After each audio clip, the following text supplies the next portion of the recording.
Hello everyone and welcome back. Today we are joined by Eoin Lacey, who is the Director of the Irish Strength Institute based in Dublin. So Eoin, thank you for joining today. Thank you so much for having me. So looking forward to this in-depth, information-packed talk. Well, yeah, we'll see how in depth it goes. Yeah. But no, it's good. I'm really intrigued to talk to you today because I know that we've interacted on a few different things over the years, but I've never really delved into your past. I've sort of seen you on YouTube on a few different clips and things. Been to your facility, which is really, really impressive. But where are you from originally? So I'm from Dublin. I'm in Dublin now at the moment. So I've been in this game since 1996 is when I done my first job. Initially, when I started off, it was managing fitness and health clubs. The gym I actually manages it's not too far from the house I'm in at the moment. We 10,500 members, 50-meter swim pool, 14 indoor tennis courts, the biggest gym in Europe at the time. And I worked there for a long time and realised that health and fitness, although I loved it, I couldn't see myself doing that type of job because I was a manager at the gym. I was only young. There was no real career ladder. So I went back to study physical therapy in college. And that's where my passion for rehabilitation, anatomy, physiology, how the body works, biomechanics, I got really invested in it. So I went down the rehab road for many years. And I'll hand up on my heart and say now, in the rehab world, people used to come with me with back injuries, and I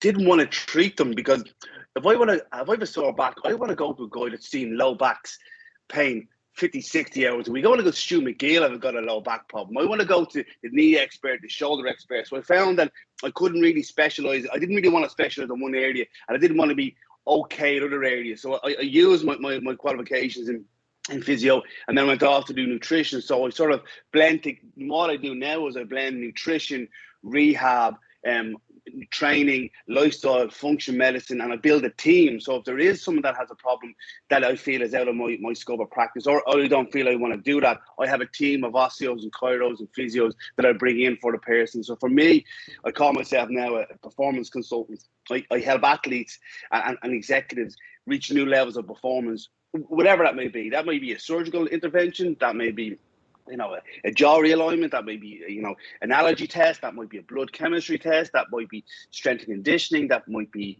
hormonal analysis or dietary interventions. But for me, I like to sort of put together, we call it a performance plan. So I put together performance plans for people no matter what their goal is. If their goal is to get a better golf swing, I've got one of the best golf doctors in Ireland. It's actually Shane Lawler, phenomenal guy. He actually teaches active release techniques. I don't know if you know ART.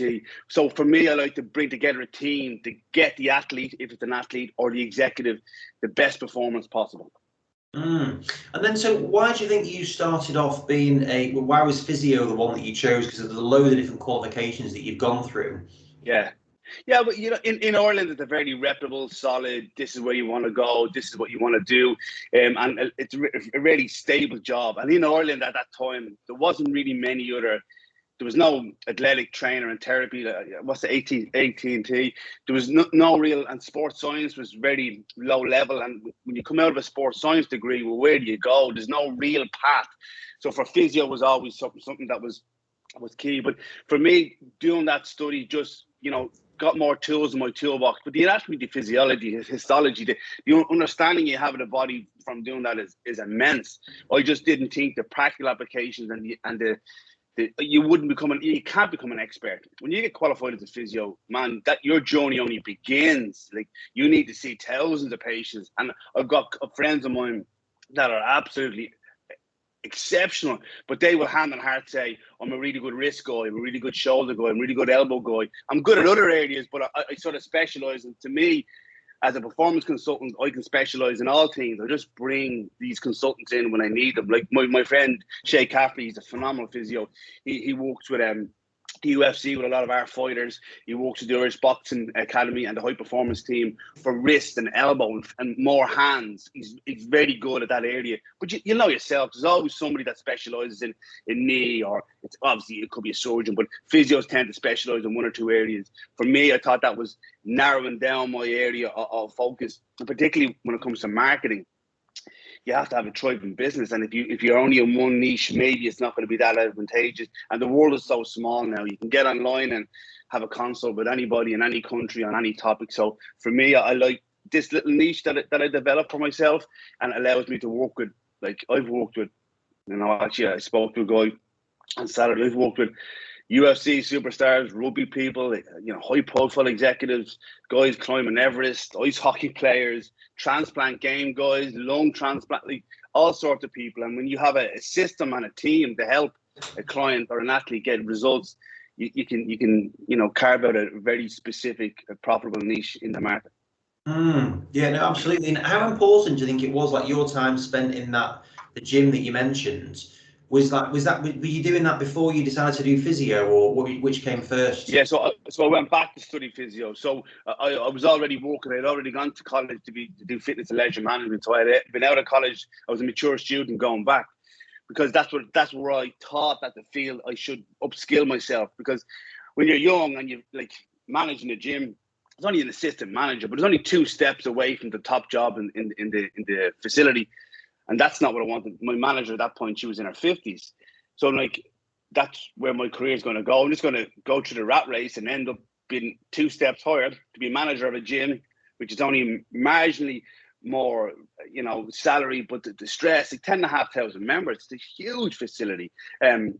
But that's not where I see my life. You do these jobs, you say, you know what, I'm gonna love that job when I get into it, and you get into it like, oh Jesus. Like even physios, I've got loads of clients, a lot of people that have applied for jobs for me to be like rehab therapists and even trainers that were physios. And I'm like going, what are you doing? You're a physio. What do you want to coach people for? And then like going, it's too hard to run a business. So you could be a great physio, but not really good as a businessman or woman. And ultimately, most of the physios I know, if they're not with a team, and again, in Ireland, it's particularly hard. If you were with a team, that wouldn't necessarily cover everything you need to do. You need to see patients as well on top of that. But then it's clinic management. It's generating revenue. It's all the admin and the running costs. It can be challenging for some people that may not be that business orientated or have those processes and systems set up. So that's why, unfortunately, some physios that go down that road tend not to be successful in the business themselves. That's not them all. That goes probably with any occupation. Yeah. And do you think working in that environment then, did that give you that business understanding of working in that gym and seeing that side of things? No, not at all. That business side of things in the gym, the biggest thing I got was exposure to thousands and thousands of people. We got so much like assessments and overseeing and rehab programs and stretching programs and motivation and client interview and client assessment. What we did there was myself and my friend, actually John Connor. I say this now, a very proud moment. On Wednesday, he just got his PhD, so he's now Dr. John Connor. So we got his PhD, but myself and John were working together, and we were always interested in different things. So, for example, we brought Paul Chek. We went over to see Paul Chek. We'd bring Charles Poliquin over. We'd bring all these experts to Ireland and run seminars. And initially, we used to go to these experts. Back then, we'd go to these experts to learn as much as we could, but it was getting very costly. So what we decided to do was ask them to come to Ireland, call a group of our friends and say, okay, look, I'm bringing this, like Stu McGill. I brought Stu McGill over many times. Bring him over to Ireland. This is his fee. So this is his fee. Let's say it's X amount. We get a group of our friends. We divide it down so it's manageable, and we pay for it. So we all pay together. We do it in my gym, or we do it in a hotel. And then it got more emotion, and we invited more people over and more people over. So that's why myself and John, we call that company the Irish Strength Institute, because we're bringing strength and training and nutrition and rehab experts to Ireland.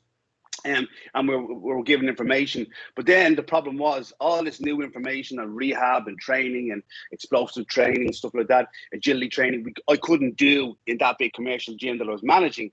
So that's when myself and John said, why don't we open our own gym so then we can use all this information, and these experts come to Ireland, they can actually do their workshops in the gym rather than buying rehab equipment and racks and stuff to put in hotels. It was just too... logistically wise, it didn't work. And that's initially how it started. Myself and John would bring experts to Ireland, and we would invite all the people around UK, Ireland and Europe to attend these seminars purely selfishly to bring the fee down for ourselves, never for profit. And to be honest with you, there wasn't a lot of profit. A lot of times there was no profit. But we did this to upskill ourselves. Nowadays, you can get any information on any topic, you know, at a click of a button. But back then, you actually had to go to these experts. You had to go to these guys that were, you know, experts in the field. There was one guy, Dr. Mark Scapitucci. He's a chiro, but he also specializes heavily in ART. He does a lot of Grassil techniques and fascial abrasion tools. And he's based in Toronto, the Toronto Maple Leafs. Went over and interned with him. And like it's funny, if you can paint the picture, in the Toronto Maple Leafs training center, in the actual, I think it's called the Air Canada Stadium, there's the physio room, there's the changing room, there's the gym, and then there's the 3 dentist chairs. I've never seen it. They actually have 3 dentist chairs in the change rooms because the guys get so beaten up they have to do dental work at half time and after the game. It's crazy. Then we used to go and study with these guys. Now you can get all that information online. So it's evolved. For the proactive professional in this industry, you can get a lot of information very easily. And so you had that vision quite early on that you could see that there was an avenue for you to create something. And did that come around from like bringing all these people together, thinking, actually, yeah, we could put something together here and bring in the best names? Yeah, well, to be honest with you, what I found is I would not consider myself a personal person. I get on with people. I can assess people well. I have a good rapport with people.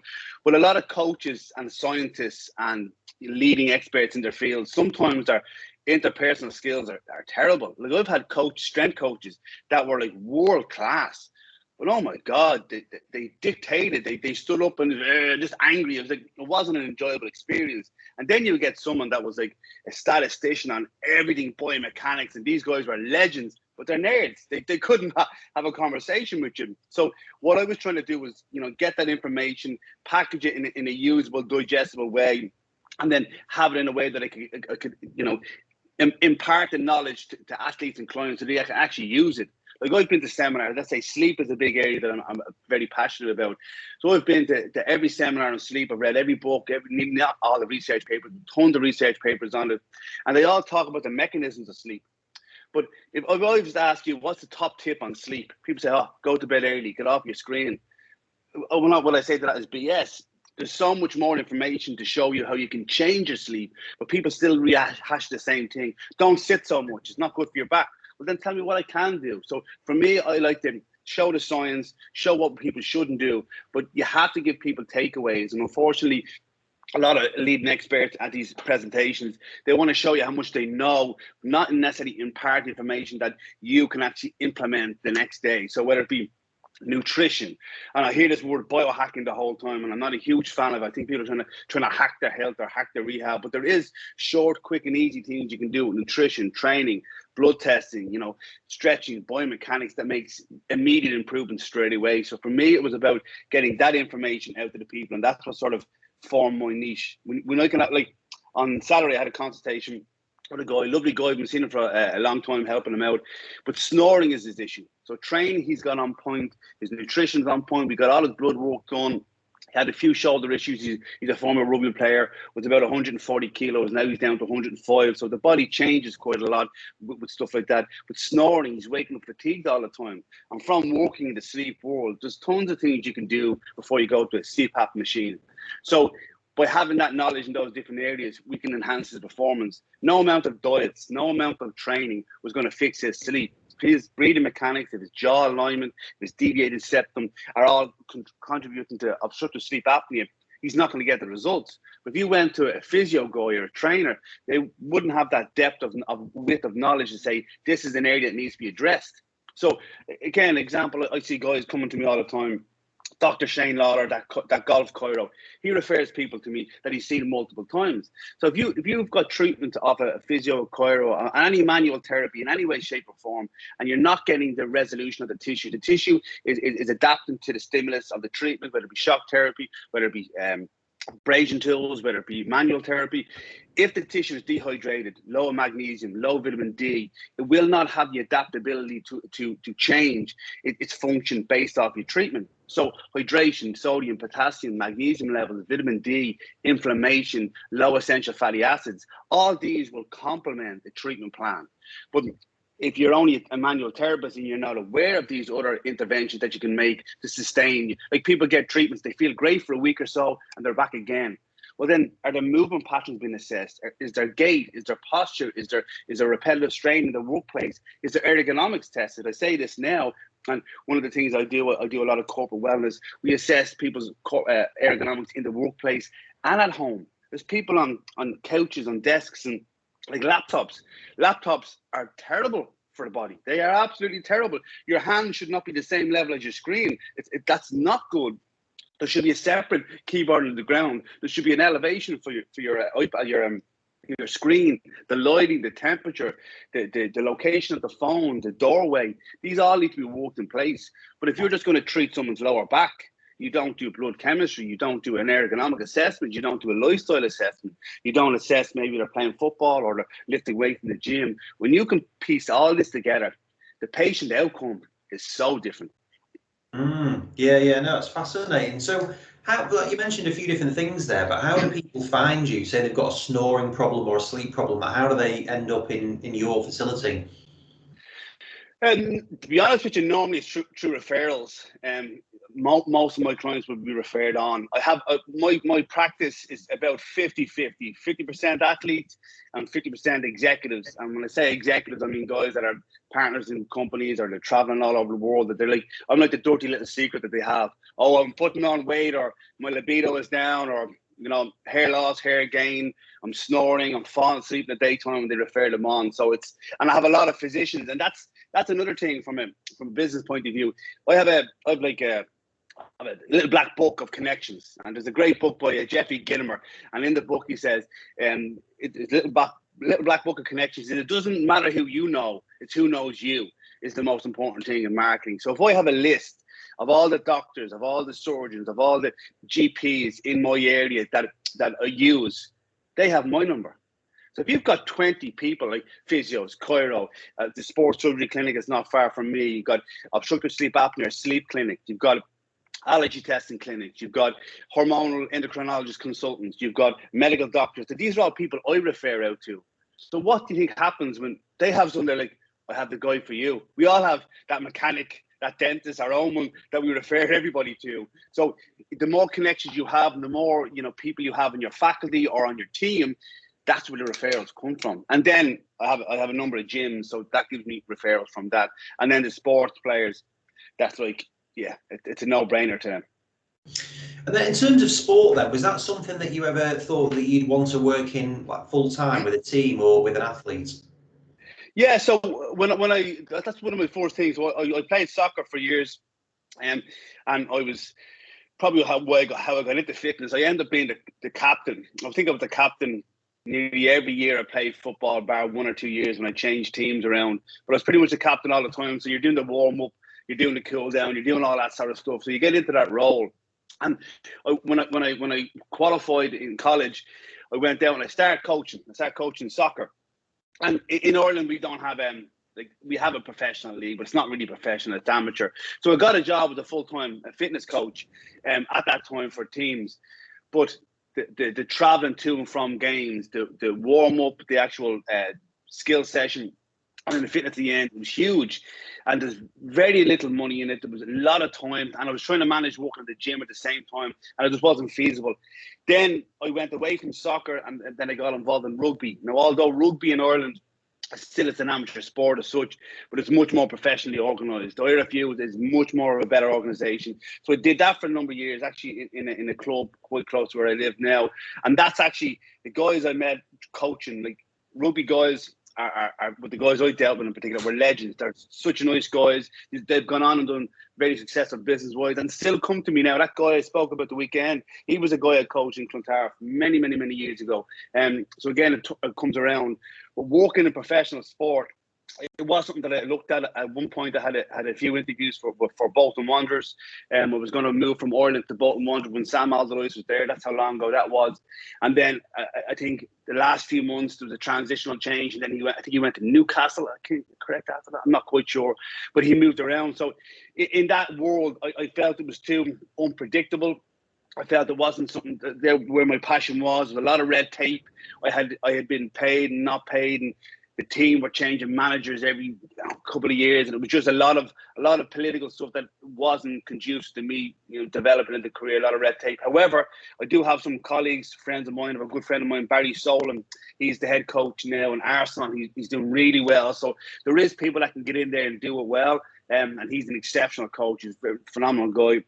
But it wasn't something where my passions are led, because what happened then is, in a team environment, you're sort of restricted to a small degree.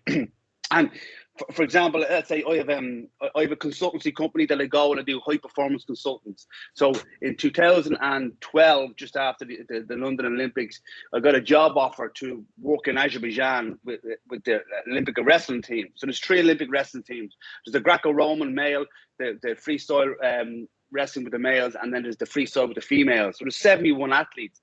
So they brought me over to assess their performance systems, from the medical team to the S&C to the nutrition to the rehab, and that's something that I do ongoing now. So I'm doing that now since 2012. But there's no red tape there. There's no. I go in, I give them some sort of guidelines, I help them develop templates. But in a team organization, you have compartments, and then the lines aren't necessarily blurred. Where in my profession, in my field, the lines are blurred, because that's what happens. You have to blur the lines for people to get where they want to get to. And I understand there has to be systems and scope of practice and so on, but there needs to be a performance director. There needs to be someone that oversees it. And sometimes the departments don't necessarily communicate. And in my experience with the rugby teams and soccer teams, that was just causing people to butt heads, and that would impact the effectiveness of my interventions. Like, I would have messages from the coaches: run the crap out of the lads tonight, kill them, they play terrible the weekend. No, these guys are HRVs in the toilet. They're all, they went out and they pissed the weekend because they lost, and you want me to run the crap out of them? They're just going to get injured. That's not how you do things, So yeah, it's a very challenging dynamic. I think you're more of a politician and a counsellor as a coach sometimes than you are a coach. And then how come you've been involved with, like, you mentioned UFC a couple of times there in terms of like mixed martial arts? Yeah. Why is that synergy? How's that synergy happened? So the first facility I opened back in 2000 and the first ISI I opened back in 2004. We had these guys come, one guy called Cottle Pendred, again, former rugby guy, got into MMA, and he came to the gym. So I started training Cottle. He did very well, and he moved clubs to SBG. And SBG is run by head coach John Kavanagh. And John Kavanagh is basically like the guru of MMA in Ireland. That was back in 2004. So John said, look, this fella Cottle, he's an absolute beast in the gym. His cardio, his strength is phenomenal. Would you be interested in coming out and seeing the rest of the pro team? So I went out to meet the rest of the pro team.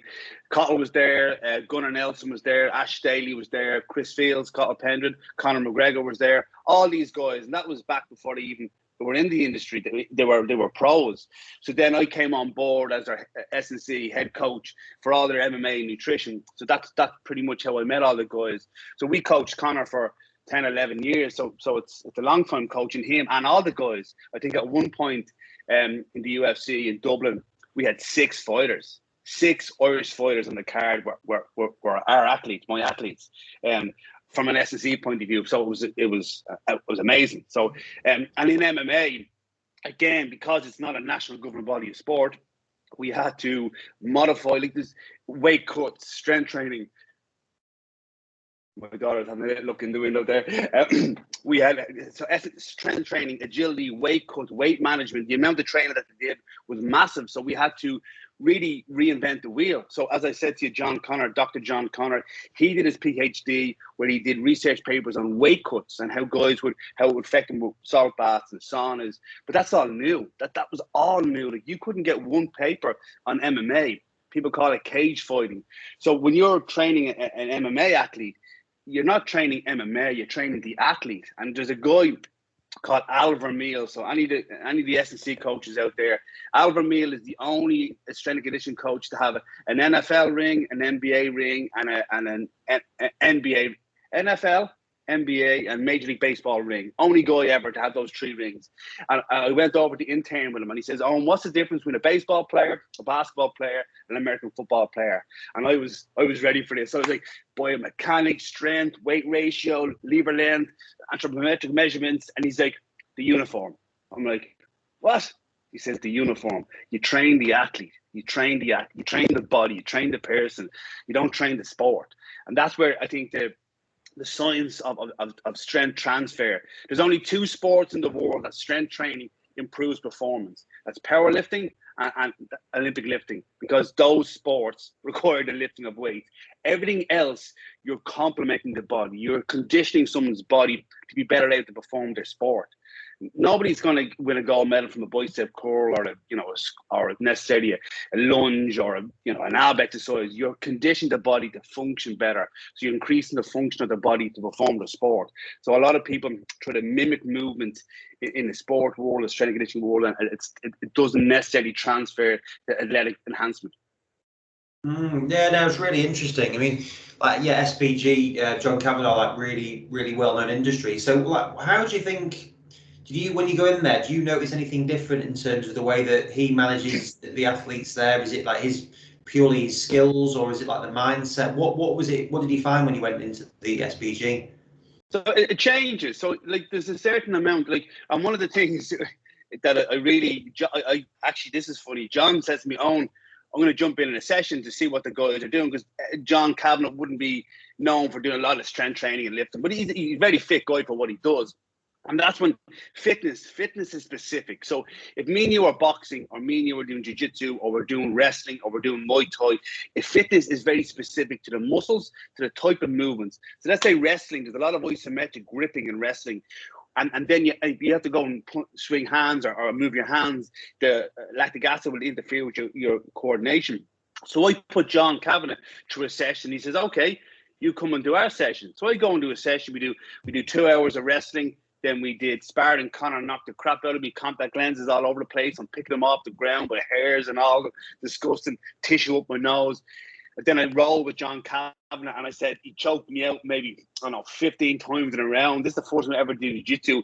But the reason why he did that to me is you have to feel that. And he has a great quote: "You have to become comfortable in uncomfortable situations."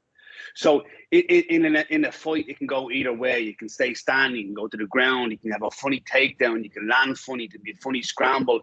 You might make weight, cut weight, lose a fight, take a shot, head, whatever. So it can go any different way. So your adaptability, your mental resilience, your control of your thought, it's all in there. Like if me and you were playing football together, you can have a crappy pass, you can be switched off, and we might not lose. If you're a sprinter or you're an MMA fighter, it's one person. Your decisions, your reaction, your movement, it all dictates your performance. So you need to condition those guys. And I think back then when they trained, there was a lot of guys fighting at the one time. So there's waves of the pro team supporting each other, which is very complementary. So I think it's the coaches as important as the people you have around them. It's about the structure. It's about your conditioning. For me, I have 2 boxes up the north. Northern Ireland, and the 86 weight class apparently has been taken out of the Commonwealth Games. So we had to come from 88 kilos down to 80 kilos, or the high performance team wanted to go to 90, 92 or 93. So for me, it's about bringing him down, but you should never, fitness, in my opinion, should never be a limiting factor in a sport, particularly MMA, because that's something that you're direct control over. How the fight goes, you don't. So your gas tank, you have control over that. So your flexibility, your strength, your physio, your cardio, fitness is something that you can work on. And I think when you've got guys in the team that are super fit, super fast, super good, steel sharpens steel. So back then they had a really good setup. It was one small gym. They were all together. Now it's a little bit different. The coaching is still phenomenal, but it's about having that pro team and that ethos in the whole gym. Yeah, no, that's it. I mean, did you get to experience being Conor McGregor's just a ridiculous story, like one of the best paid athletes? Well, he's the best paid athlete, isn't he, in the world at the moment? Yeah. So what was it like being around that before it even happened, like you seeing that transition? Well, see, this is the thing. So Conor, the funny story, that fella, Cottle Pendred. So Cottle Pendred was the first guy we took on. He went to SBG. SBG embraced the whole thing. They all came together. So I remember once, we have a program over here in Ireland. It's like the top late night program. It's called the Late Late Show, right? And Cottle was being honest. So Cottle says to me, he says, "You're a big fella, Owen, where do you buy your suits from?" And I said, "Oh, there's this place and this place you can get a suit from." I said, "Look, if you're under pressure, I can call a friend of mine. She's a tailor. She might be able to do something for you. This is on a Wednesday. This is the biggest program in Ireland, biggest program. And the show's on Friday night." I said, "It's Wednesday. You can't be asking me to help you get a suit on a Wednesday when the show was on a Friday." So Connor's outside the door. He's like, "What's going on here? Is there a free suit going?" I said, "You calm down." So I rang my friend, and she's involved in this suit shop in Ireland called Louis Copeland. So the two of them went in. The two of them got suits. Louis looked after them, and they both got 2 free suits to go on the show if they mentioned his name. And that was the first, Connor with the suits back in the day. It was big. That was always facilitated that. But the fact is that Conor was always going to do well. But this is the thing: all the pro team got into the UFC, but Conor was quite unique with the weight class. He was hovering in the 2 different weight classes. He's a personality. He engages people. People got behind him, and he was coming up while the sport was really getting momentum. And he was unique. He was Irish. He had crack behind him. A lot of Irish people behind him, and he was riding that wave. And he generated huge interest. People that weren't interested, like my mother. I've trained guys like Johnny Sexton and Jamie Heasop, all these real, famous guys. My mom would have no interest in them, and then all of a sudden she knows who Conor McGregor is. It's ridiculous. So I think it was the right time at the right situation, the right personality that got him there. I'm not taking any credit away from Conor. He's a phenomenal athlete and what he's done, but it was a lot of good things aligning at the one time. Yeah. No. Yeah. Incredible story.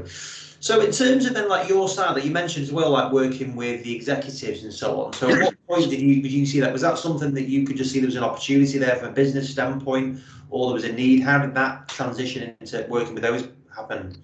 Yeah, so maybe 10 years ago now, I always did corporate wellness talks from working in the gym environment.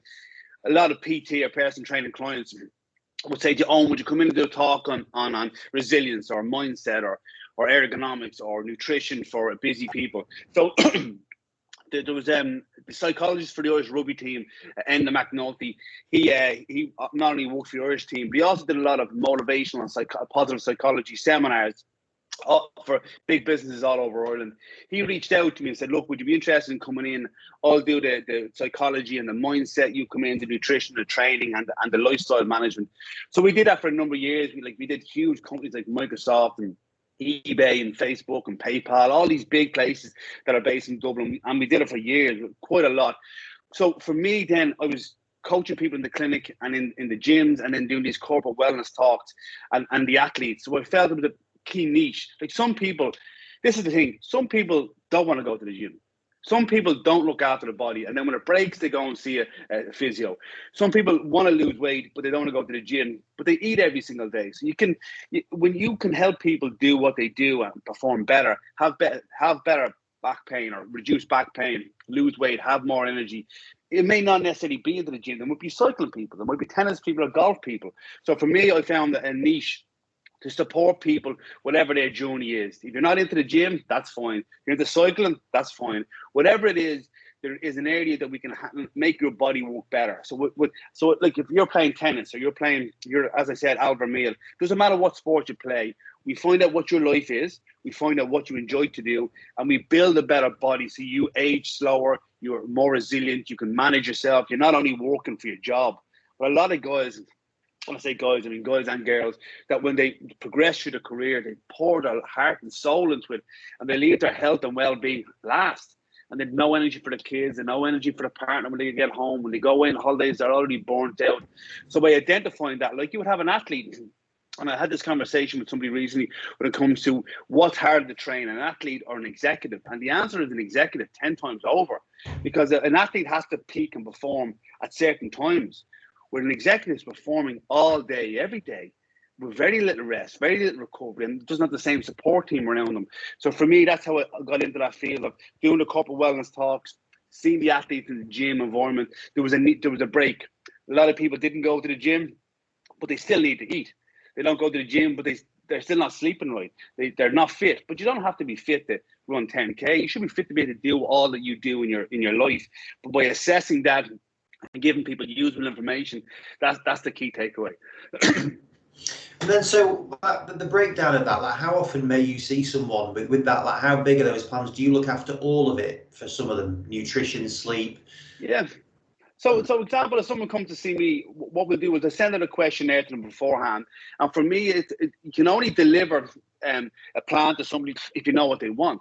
So if it's sleep, if it's energy, if it's weight loss or weight gain or muscle mass or increased libido or hair growth or whatever, or skin problems, you find out what the problem is. Then you sit down with them and you assess it. You assess what's going on. What's the nutrition like? What's their lifestyle like? What's their supplementation like? We do a hormone test. We do the blood test. We might do an allergy test depending on what they come in for. And then when I have all the information, then I then have, okay, look, we need to improve A, B, or C, and then we stagger the intervention. I'm not going to have you training if that's not your thing, but I may have a food delivery company deliver food to your house. I'll have supplements delivered to your house. I might have you do a sauna once a week, go to see the physio or go see a massage therapist. But we build a plan, and all someone needs to do, and it's funny, we had Mo Farah come over and do a presentation many years ago, and he was talking, this is before the 2012 Olympics, and he had his program on a page, and I loved it. And when he says, all I need to do is follow the plan. Because all I need to do, when he got his runners, he registered in, the hotel he was in, all this, you just need to follow the plan. And that's all people need to do. But unfortunately, people drift. They drift through the day. They drift through decision-making for breakfast and lunch and dinner. They drift on their nutrition. They drift on their fitness. They drift on this. But the only structure they have in life normally is a job. So we take that structure and we put a performance plan in place. Well, this diary here that I use all the time, shout out to a full focus planner. And every aspect of my day is scheduled. I'm going to chat to you. I had a conversation beforehand of a meeting now that was moved early. Thanks for moving early today. So I have the whole plan. I have the whole day planned. But when people are reactive and situations, that's when they grab the wrong food. That's when they cancel the fitness session. That's when they don't go to the gym. That's when they don't do their sauna. That's when they don't get a rehab. And then the body says, I'm screaming here. Your knees, your back, your feet have been swollen the last 3 weeks. You're not sleeping. You're waking up tired every single day. People just ignore it. So a performance plan will be a structure of what I feel is the biggest area that to address initially, and then we ramp it up. I like to use like a sat nav as an example. Let's say there's 4 of us in the car. And we need to know 2 things before we start off on a journey. 1, where we are. 2, where we're going. It doesn't mean that it's going to be the same driver all the time. For some people, it's nutrition. Nutrition drives the car from A to B. However, some other people, it could be sleep, could be anemia. I have a load of females that are anemic. Other people, it could be a back problem or a knee problem or an ankle problem. We can't go on that journey until we address that. And if you ignore it and if we were going on a long journey and one tire was flat, you wouldn't get very far. But a lot of people are embarking on fitness, on running techniques. If someone's overweight, I hate them to run. And I'm sorry the people out there that love running. If your biomechanics are off, if your alignment is off and you're running, that's thousands of reps. That's a lot of repetitive strain on malaligned joints and faulty movement patterns on muscular imbalance and muscle symmetry is all off. So for me, I'd like to build a better car to go on the journey. And along that journey, maybe the fourth part of the journey is nutrition. Maybe the second part is rehab. Maybe the third part, like kick your ass in the gym. That's okay. But that's not always the answer. I wouldn't rev an engine of a car that was flat tired that all the lights were on. So we build better bodies, but we make a plan. And then if we do go off the route, we assess, we reroute, back on track again. But the problem is a lot of plans nowadays are the same. Low calories, sweat the crap out of yourself.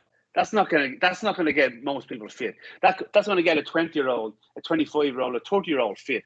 But the older you are, the more mileage on that clock, the more you have to address more imbalances in the body. And that could be sleep imbalances, nutritional imbalances, that could be micronutrient imbalance, that could be dehydration. So there's multitude of things. But the plan is straightforward. It's built for the person. It's built in a staggered approach, and it's built in a way that we address it multiple times along the plan in case we have to reroute it. So maybe once every 2 weeks, once every month, we sit down virtually or in person and we modify and adapt the plan. Yeah, that's what I was going to ask there. So in terms of things like COVID's changed the way that we're all delivering things. So what impact does that have? Are you still able to do this? Is it any benefits to it? Yeah, we can still do it virtually. It's no problem. What I have found, though, during the first few lockdowns, a lot of people were doing home training. And they were watching the food. They were quite good when it comes to food. When it comes to training, they were doing the same thing all the time. And one of the issues that I have is if you look at any HIIT program. So first of all, the word HIIT and what people think HIIT means is not the same thing. High intensity interval training means high intensity, high amount of work, high amount of actual percentage of load. It's not density. Density and intensity are not the same word. And unfortunately, Joe Wicks, all hats off to me, got a lot of people out moving. But when I look at programs that are home-based, all I see is jumping jacks, mountain climbers, running, squat jumps, lunges, and all my brain thinks is quad, quad, quad, quad, quad, quad. And I can hear people's patellas crying all over the world because they're grossly imbalanced. So there's very little posterior chain done. There's very little flexibility done, but people are trying to get sweaty. Just because you're sweating in the gym doesn't mean you're getting results.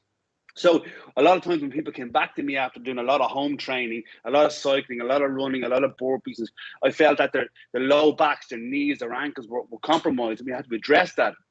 Then from looking at their hormones, when you do a lot of that high volume training for a long period of time, that has deleterious effects on testosterone, has a lot of imbalance in cortisol, sleep problems, blood sugar management issues. So then this low carb diet or this cycling diet doesn't complement what's going on. And I have a lot of guys that are doing intermittent fasting. Intermittent fasting can be fantastic for people to lose weight. But again, as I go back to that car, if we're going on a journey, intermittent fasting is definitely something that I might put in along the line, but it generally isn't the first thing I do.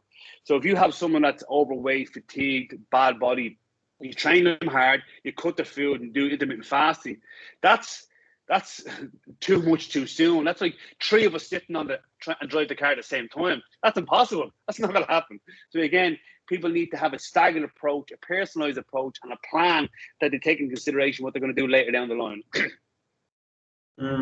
Yeah, no, it's really interesting. It's really interesting. And like, pick up for you as well as that you've got a big interest in like business as well as all like the sort of physiological side of things. Have you got any? Is that something that you've been interested in? Like, what are there any people that you really like aspire to, or that you read about? Any autobiographies? Any people that you're interested in? Yeah, no, I do. Like, I try to, I at least hand on heart, I get at least one book done a week, without shadow of a doubt. I love an Audible account. I love it. From a business point of view, there's so many that it'd be hard to nail down. The E-Myth by Michael Gerber was phenomenal. That's an old school one. Napoleon Hill, he has one called Outwitting the Devil. I thought that was phenomenal. One I did recently by Don Miller, Business Made Simple. It would actually, in fairness, from credit to him, it's an exceptional book. Business Made Simple. He has marketing made simple, consulting made simple, negotiations made simple, proposals made simple. He's a whole number of courses. I've done them all. But when it comes to business and stuff like that, I think people need to reach out and learn from people. And like, this is the thing: if I don't know about someone's lower back or patella tracking or glute activation, I'll go to the expert. I'm not going to say I'm an expert after I talk to them, but I'll understand. So for me, I do the same thing with business. During COVID, I went off and did a lot of marketing courses, did a lot of business development, and some graphic design and social media stuff.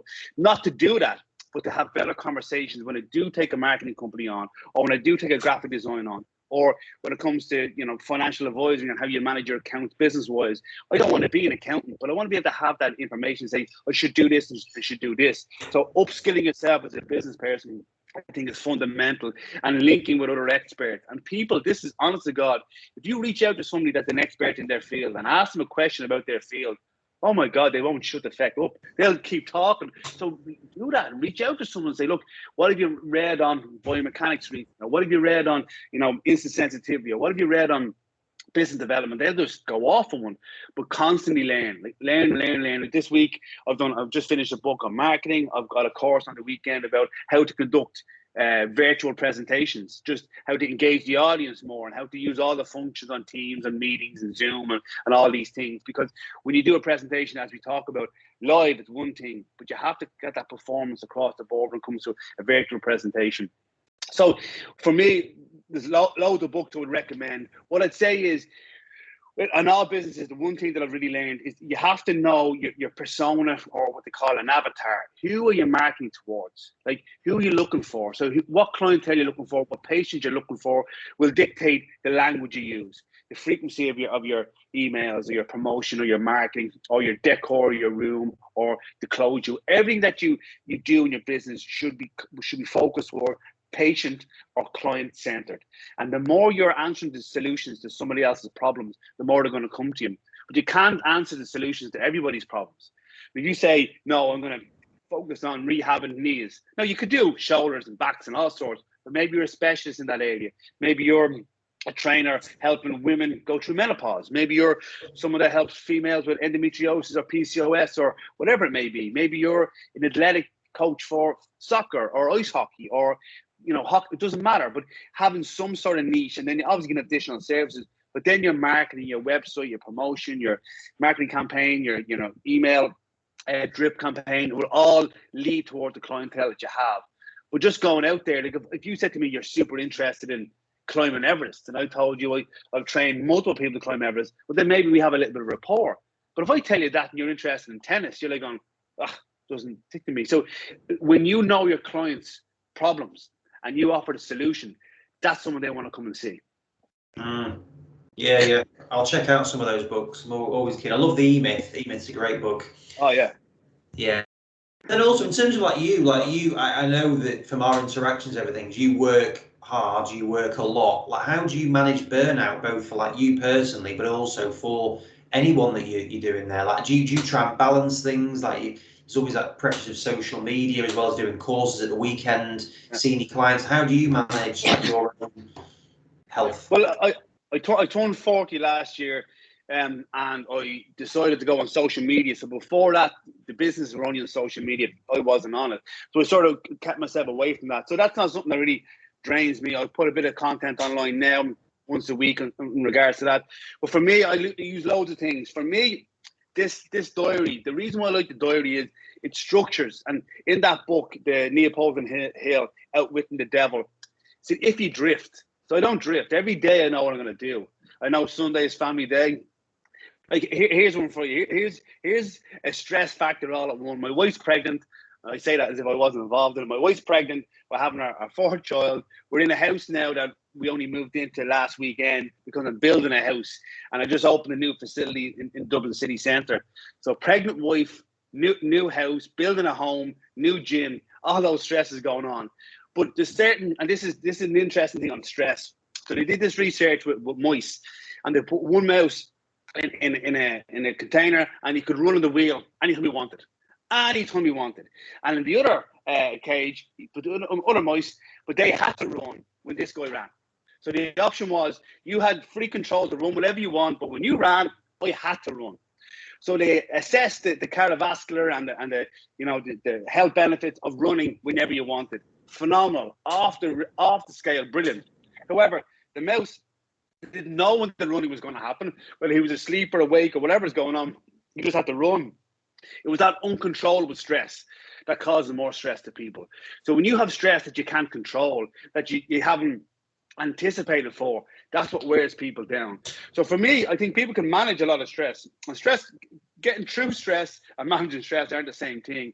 But when you can control the controllables and you anticipate the stuff that's coming your way, if you know the mortgage is coming at the end of the month, don't be surprised when that bank account gets bounced back or you've no money left. So for me, it's about controlling what I can control, identifying the risk factors and aspects of my life that I don't want to focus on, I don't. But having said that, there is stuff like this is the new Whoop band, the 4.0 that just came out. I do use HRV as an assessment. I do track my sleep. At the end of every week, I do a review. Did I hit my targets in education, in personal development, in rehabilitation? Did I do my flotation therapy? Did I do my saunas? Did I get my lifting sessions in, whatever it may be? But I do that weekly. I have a plan daily. But you can't be looking back at the end of Q1 and saying, oh shit, we didn't hit the targets this month. Well, no, it's not now. You every day you do what you need to do. So I think a lot of people, they drift through their health, they drift through their well-being, they drift through the musculoskeletal injuries, and they sort of medicate them, or they don't try, they get past it. Well, for me, it's about every day every decision you make to go to bed, to get up, to drink, to not to drink, to eat, to not to drink, to not to eat, to train, to do your rehab, to do your exercise. They're all small decisions that have profound impact at the end of the week, end of the month, end of the quarter, end of the year. And for me, it's about building a plan and all aspects of that. So it's inconvenient to be healthy or to be happy. You have to work at it. It doesn't happen by accident. And I think meditation is a good thing. I do it every single day. I use the Calm app. But there's loads of things that people can do. But two things that we all need, we call it the A&E. You need action and you need energy. All this talk about, oh, you should do this and mental health and look after yourself. Yes, I agree with it all, but stop talking, start doing. Do it every single day. And energy, don't waste your energy on crap. I'm sure you're the same, man. You've been in the office 3-4 hours, and you just weren't focused.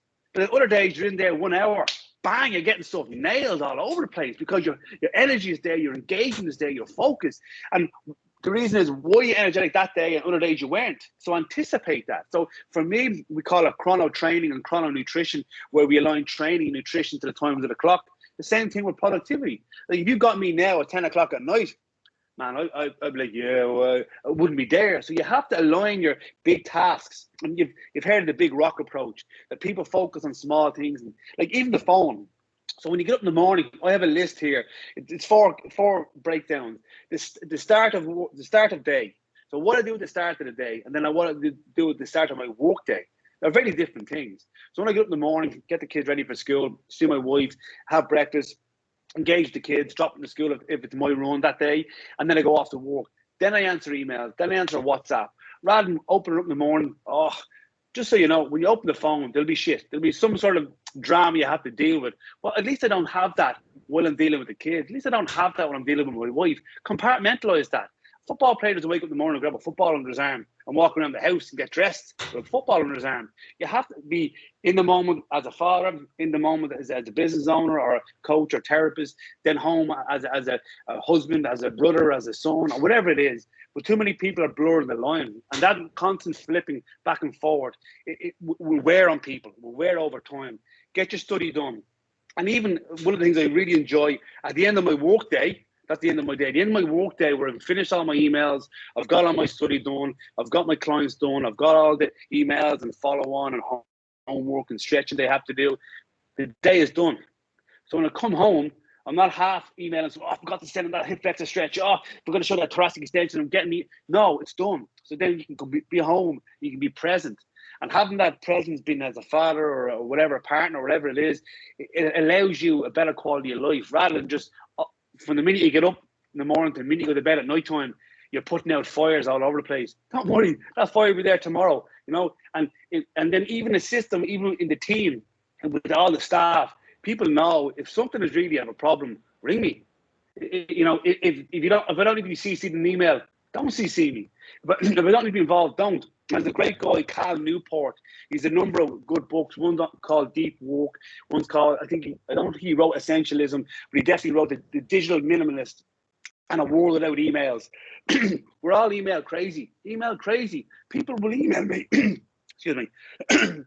People will email me in the same office. Come up to me. Don't be sending me an email that I have to go back to.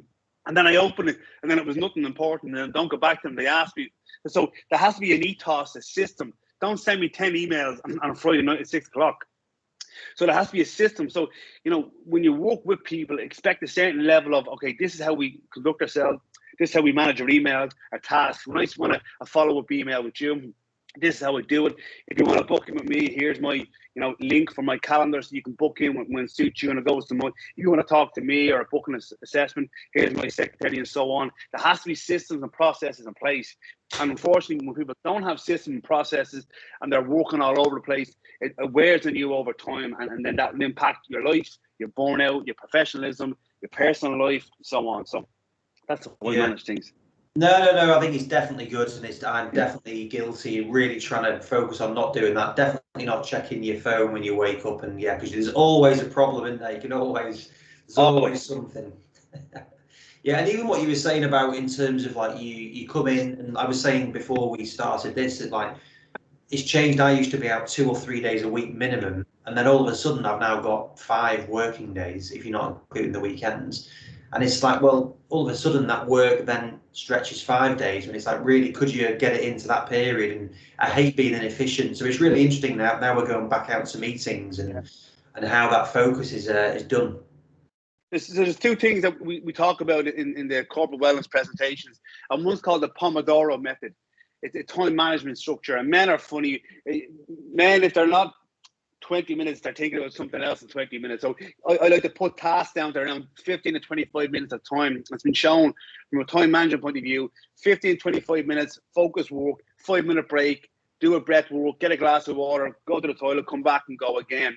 Then on top of that, there's a law called the Parkinson's law. And the Parkinson's law can be looked at in two different ways. If I say to you, okay, Andy, we're going to do a big presentation together, me and you, and it's going to be in February, it's going to be in March 1st. And you have to put together a slide deck and a course content and all. You will drag that task out to match the length of time of the deadline. But people get stuff done. If I say to you, we're going to do it tomorrow, what will happen? You'll have it done by tomorrow. So people will get will stretch a task out to the time frame given to them. Now, we have all heard that thing, good is better than great, or great is better than perfect. People can get stuff done, but sometimes they drag it out, they procrastinate, they focus on other things. So in your diary, your big rock, this has to be done today. The mortgage has to be paid. Pay my Zoom subscription or whatever it is, or buying that book is not a priority. So people need to prioritize their tasks, be really ruthless with themselves with time management, saying, no, it has to be done by this day. Otherwise, you've loads of tasks going on, and then you're dopamine deficient because you're switching from this task to this task. Be focused on that one task, get it done, move on to the next one. But definitely, I think the focus and the energy and the action is crucial when it comes to structuring your day and your week. Yeah, no, fully agree. And even though I completely agree, I'm still going to look at it again today and make sure I'm doing the same thing. Yeah. So just to finish off then, who would you say has been the biggest influence in your career? Oh, the biggest influence on my career. It depends. Like, it really depends if it's a business, social. Like, one of my biggest mentors is Dr. Eric Serrano. He is a GP over in Ohio, Columbus, Ohio, and he would be known to be. He's involved in everything from rehab to nutrition to hormone testing. He's an expert, but he's an all-round nice guy. He's everybody's nice guy. If I wanted to contact anybody or find an expert, I would go to him. He's a quite religious guy. I'm not that way inclined, but he's a very open, humble, kind guy, and he's helped me out a lot in my career. Actually, he set that job up for me in Azerbaijan as well. He's been absolutely amazing in my career. I've had a lot of, because I've been doing this job a long time, Charles Poliquin. I worked with Charles for many years. He was a huge mentor to me and helped me out massively. There's loads. But those two, Charles Poliquin and Dr. Eric Serrano, would have had the biggest impact. And without my business partner, John Connor, he's been phenomenal to me over my career. We both bounced off each other well. He's gone down the more academic, the PhD route, where I'm more, the corporate wellness and athletes sort of thing. But yeah, it's been brilliant. They've all been very, very helpful. Very good. And then also, not covered, but you do martial arts yourself, don't you? I do some jiu-jitsu when I get a chance. I haven't done it recently due to all the COVID situation, but it's on the bucket list now. Now that we've come out of our majority of our restrictions last Saturday, the 22nd. So hopefully I'm getting back to getting choked out. Yeah, there's some serious rust roll going on. Yeah, I'm sure it'll be battered the first few weeks. That's for sure. Well, that's a nice note to finish on anyway. But no, that's been really, really good today. So thank you for your time. There's a load of business stuff as well as obviously all the clinical and nutritional side. So yeah, no, great. Are there any others? So how's the clinic going in Dublin? I know you've opened that recently. Yeah, so that's going really well. We've all sorts of people coming from. I work with a lot of doctors in the area, so I'll have a lot of people coming to me, maybe with epilepsy, diabetes, skin issues. So there's a lot of it. You could not, from one patient to the next patient, it's crazy. But it's a really good dynamic because people are coming to see me. They know what I want to give them. I'm not going to just say, take this pill and off you go. It's about lifestyle changes, but a lot of big, really comprehensive plan. So it's really good. It's going really well, and it's a lovely setup. I've got it all done up there recently, very similar to your back wall there with all the glass. It's on the ball. It's going really well. Very good. And then if people want to get in touch with you, I'll tag you in on LinkedIn and Twitter and Instagram. But what's the best way to get in touch with you? The best way is on Instagram or or it's at Owen Lacey Education, or on my website at owenlacyeducation.com. So most of the content is there, and I try to, even if people sign up, it's free to sign up. I send out quite a lot of videos and webinars that I record. So when I do stuff like this, I get a copy of it and send it out to people. Or if I'm doing a presentation for corporate wellness campaign, I'll take a few of the videos and send it out to people to help them. A lot of the people that are on the website are coaches, or trainers, or gym owners, or therapists. So the multitude of people. It's not for executives as such, as more for professionals. Brilliant. No, well, I always love your passion and conviction whenever we speak. So no, I really appreciate giving you time up, especially with all that stuff you've got going on anyway. Well, listen, thank you so much for the £15,000 fee as well. That was very nice. I just got a notification it's gone into the bank, so I appreciate that. Thank you. Yeah, no, it's in euros. Come on, I'm not paying you sterling. Yeah. Brilliant. Good man. Appreciate that, Owen. I'll see you soon. No problem at all. Thanks a lot. Take care. Cheers.